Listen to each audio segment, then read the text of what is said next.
Hey, all you awesome Xers out there. I'm Jesse, and welcome to another edition of Gen X Thinks. And today I'm going to talk about war. As a kind of a backstory, I joined the Army when I was 19, and I spent 4 years in the Army. And for those of you who don't know, when you're walking around and you see an officer, when you're walking around an Army base and you see an officer, you have to salute them and say your company motto. It's like Currahee, stands alone, just a short thing like that you have to say when you salute, or just standard good morning or whatever. Well, me and my friends, whenever we saluted an officer, we would yell, "Pray for war." We would yell this shit, and we believed it. We thought we just wanted war. We were warmongers, whatever you want to call it. We wanted to go to war when I was in the Army, when I was young.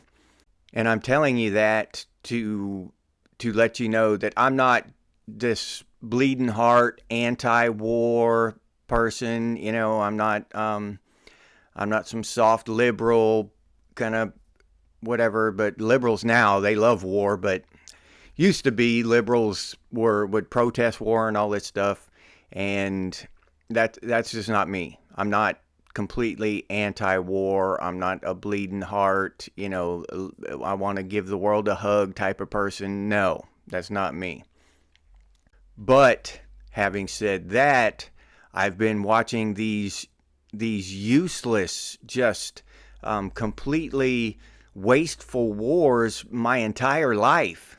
After I got out of the Army and started looking at it from an outsider's perspective, I see these wars and they just cost Americans money, and they're completely useless. We've been over there embroiled in war in the Middle East for decades, and nothing has changed over there. Everything's still the same. They're not over there just wallowing in liberty and democracy after 40 years of war. They're not over there having democratic elections and constitutional republics popping up, and you know their economies are doing good, and all of this waste of lives and money that we sent over there haven't improved their lives at all. So why are we doing this? And we need to stop and think about that. That's a very important question. Why are we invading all these countries?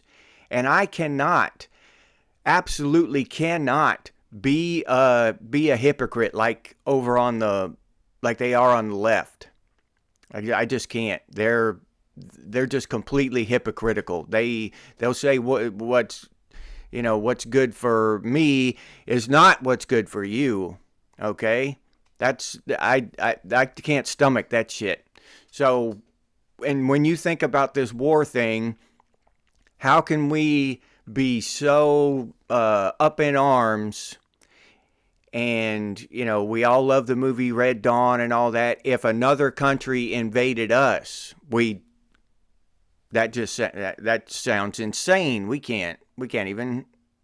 I mean, we could talk about it as far as fiction goes and stuff like that. But in reality, think about it. If Russia decided to get Canada pissed off at us and then come over and started sending troops and money and armament over to Canada and started getting Canada to start, you know, invading America and lobbing stuff across the border, how would we feel?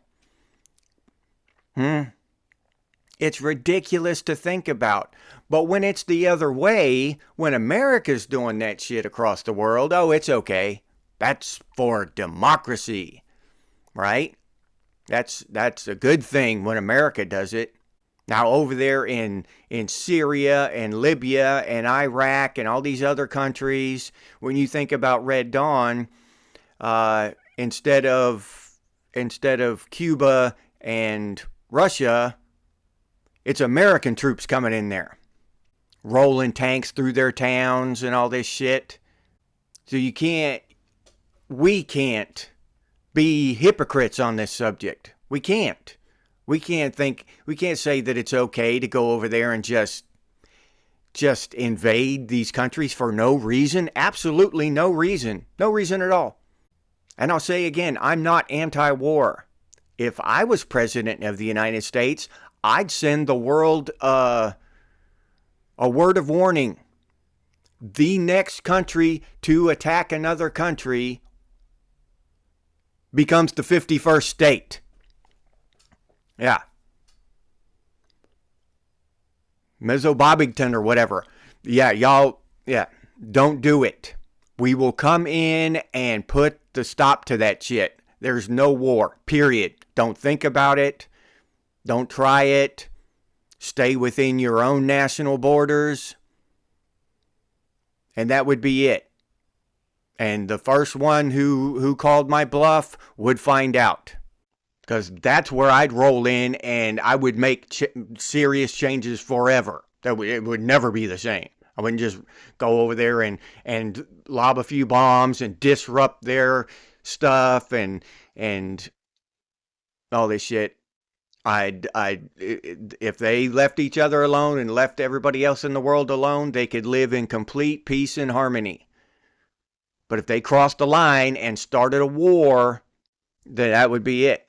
And I know there's all kinds of spies and covert ops, and people would be, well, they better figure it out then. If they're trying to if another country's trying to underhandedly start a war with somebody else, don't push the button. Deal with them somehow. Deal with them in peaceful means. So, and the same would go with terrorism. You run a suicide bomber into somebody else's, that would be an act of war, though. Any kind of that shit would be dealt with harshly, quickly, and permanently. And there would be peace. Peace through superior firepower. But that's not what we see. We go over there and get embroiled in these forever wars that don't change anything. Nothing. Absolutely nothing. Drain our economy. Drain our taxes. Get us further in debt. To what point and purpose? What kind of agenda are we advancing? Not the agenda of the American people. Not the agenda of the civilians who are there on the ground just trying to make a living in Syria or wherever. Not those people rolling tanks down their streets. They got to dodge tanks on their way to work or whatever. And this, we need to wake up to this.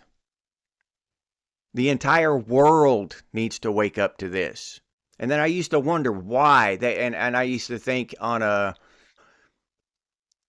why the rest of the world hates us. So I used to see on TV and the internet and all this, down with the American empire and all this, the warmongers.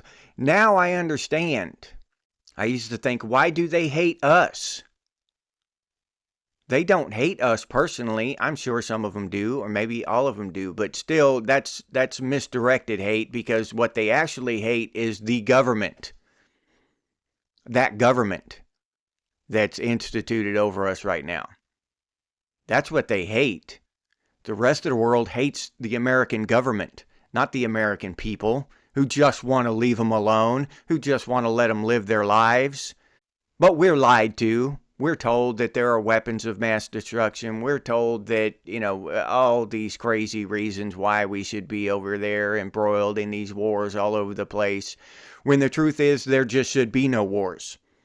We start most of the wars. Not we. The government starts most of the wars. The American government starts most of the wars around the world. In there with their psyops and their political bullshit, and they stir things up and get people angry and governments angry at each other, and the American government just go in there and do all kinds of slimy, shady shit and start wars. Because our allies and our huge military industrial complex all want war. They don't, again, they don't care about the common people. They need their profits to go up 5% next year, not 1.5%, 2%. They got to go up 5%. So if, a few thousand Americans have to die and 20 or 30,000, whatever country they're in have to die, that's okay. But the stock is the important thing. And that's the truth. We are cattle or ants to them, and they send us over there. If we if we do survive the war, then we come back traumatized with PTSD. And if those people survive the war, they've got to spend the next several decades rebuilding their infrastructure, rebuilding their economy, rebuilding and rebuilding. And it's all literally for some foreign agenda, the agenda of, I don't know how that all works, between the American government and these other governments around the world. They've all got some kind of agenda. Probably, I believe it's because of the central bank. The central bank has got all this shit happening. And that's also, the central bank also owns the majority of the stock in the military industrial complex. So it's all win-win for them. Winning all the way around. Because their sons and daughters don't have to go fight in these wars. They don't have to go fight in these wars. These politicians don't have to fight in these wars, and neither do their sons and daughters have to fight in these wars. It's only the common people, the poor people. We go fight in their wars. So their stock prices will tick up, right? The prices of oil will rise, and that's record profits for the oil industry. This is all boils down to money and control. It's not about freedom. It's not about democracy. And if it was, I'd be all for it. I'd be all for it. I'd be signing up. Freedom? Yeah, that's something to fight for. Record profits? Not so much. Dividends for some billionaire to get more dividends? Nah. I don't think that anyone in Western civilization should be going over to war and dying for dividends. Maybe I'm crazy. Maybe I'm a flat-out lunatic. Who knows? But I do know that we've been embroiled in these wars for tens of years, almost since World War II. We have been embroiled in these wars overseas, and nothing has changed. We haven't instituted a fair democratic system of government anywhere, and created some strong ally in any of these Middle Eastern countries. We have not done any of this stuff that we're supposed to be doing over there. Absolutely nothing has been accomplished. The only tangible thing that I can think of is that the people around the world in these other countries hate America more. That's the only thing that's changed, is more people hate America. When we should be standing up for truth, justice, freedom of religion, freedom of speech in all these other countries. Why aren't there, 24 constitutional republics around the world now, that in these Middle Eastern countries and stuff? Why aren't they just little tiny beacons of freedom? Why aren't they sprouting up all over the place with all this war and democracy we've been spreading for the last, 80 years? Anyone? Because that's not the point. That's not why we're over there. We're not over there trying to free people, and they don't give a flying shit about those common people over there. They don't care if they are chained to the wall slaves. They do not care. They care about their profits. And that's all they care about. And to believe anything else is just fooling yourself. It's just plain fooling yourself. And even if you are aware of what's going on and you anywhere in any way support any of this war going on over there, that's hypocrisy, because you don't want it over here. You don't want China and Russia coming over here and putting boots on our soil and bombing the shit out of us in the name of communism or whatever, socialism, democracy. Maybe they realize we're not a democracy and they need to give us a good healthy dose of democracy. Maybe they'll come over here and do it. Maybe that's why they need to do it. Now, we fight tooth and nail. We'd fight to the bone against that shit. But when we do it to other countries, it's okay. That's all right.